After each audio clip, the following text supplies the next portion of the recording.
ఆడ జన్మలో ఉన్న అద్దాన్ని వెతికాను, అమ్మాని పిలుపుకై అల్లాడిపోయాను. చిన్న నోట తొలిసారి అమ్మాని పలికితే ఆడ జన్మను నేను గెలిచానుకున్నాను.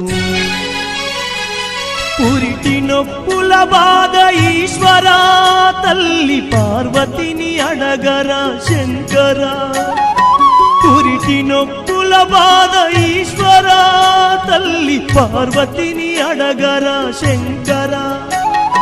తల్లిగా పార్వతికి ఒక నీతిని, ఈ తల్లి గుండెల్లోన చితిమంటని. రాతి బొమ్మల్లోన కొలువైన శివుడా, రక్తబంధము విలువ నీకు తెలియదురా.